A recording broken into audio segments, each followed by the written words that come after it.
Thomas Jefferson was born in Albemarle County, Virginia, April 13, 1743. His father, Peter Jefferson, was a well-to-do surveyor and planter who died when Thomas was 14 years old.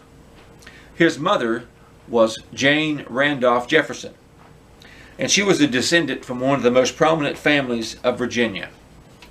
Thomas, being the third of 8 children, had 1 brother and 6 sisters. And Thomas Jefferson would inherit 5,000 acres of land from his father. He received an outstanding education, attending William and Mary and studying law under George Wythe. He later practiced law himself from 1767 to 1775.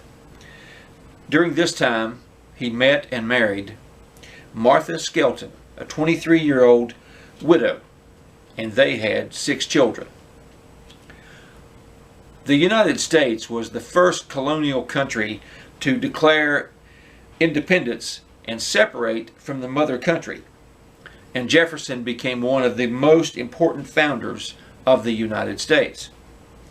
As a member of the Virginia House in 1774, he wrote the Statute of Virginia for Religious Freedom. That's the Statute of Virginia for Religious Freedom, which justified the rights of Americans to govern themselves.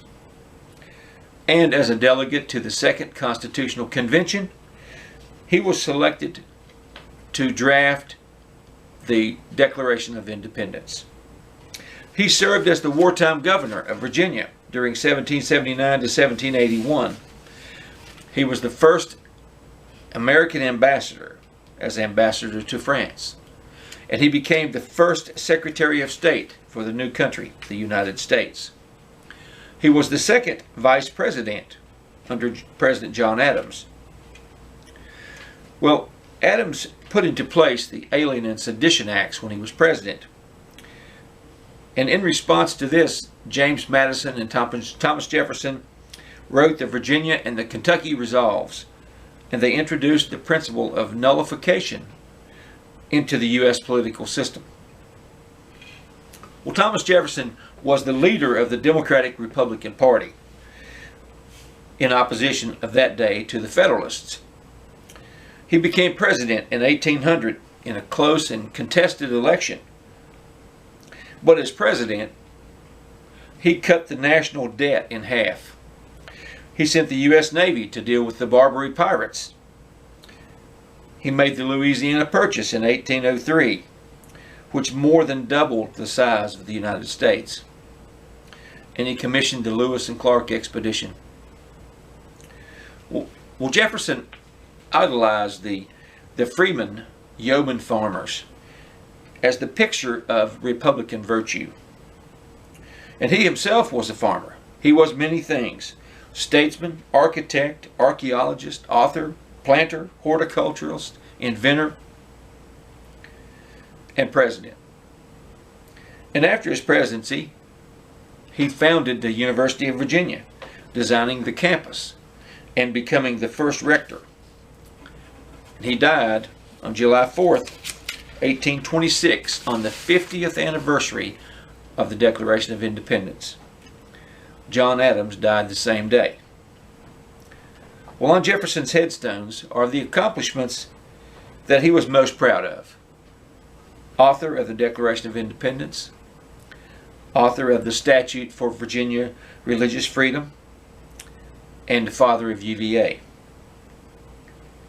Well, Thomas Jefferson was viewed by many people of his day as being a very dangerous man, and his writings and politics are indeed revolutionary.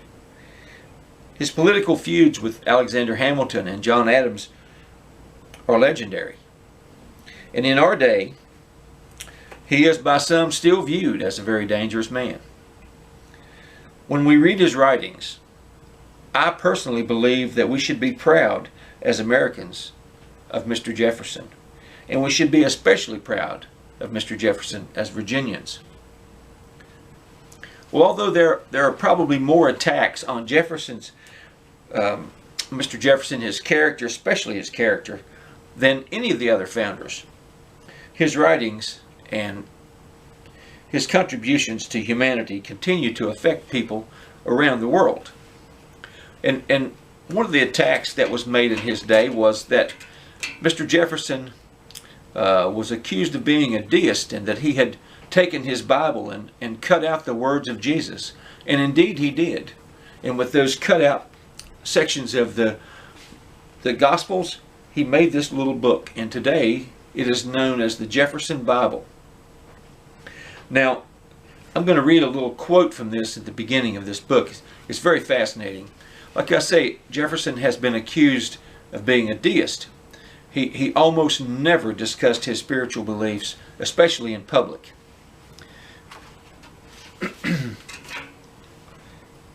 This little quote is in a letter to a man named Mr. Charles Thompson, whom Jefferson probably knew quite well because he's discussing something about spirituality with him. Quote, I too have made a wee little book, this book, from the same material, the Gospels, which I call the philosophy of Jesus. It is a paradigm of his doctrines, made by cutting the texts out of the book and arranging them on the pages of a blank book in a certain order of time or subject. A more beautiful or precious morsel of ethics I have never seen. It is a document in proof that I am a real Christian, that is to say, a disciple of the doctrines of Jesus, very different from the Platonists who call me an infidel and call themselves Christians and preachers of the gospel, while they draw all their characteristic dogmas from what its author never said nor saw. They have compounded from the heathen mysteries a system beyond the comprehension of man, of which the greater reformer of the vicious ethics and deism of the Jews, were he to return on earth, would not recognize one feature. Well, I'll challenge you to do the research and determine for yourself if Mr. Jefferson was a Christian or a deist. Be seeing you.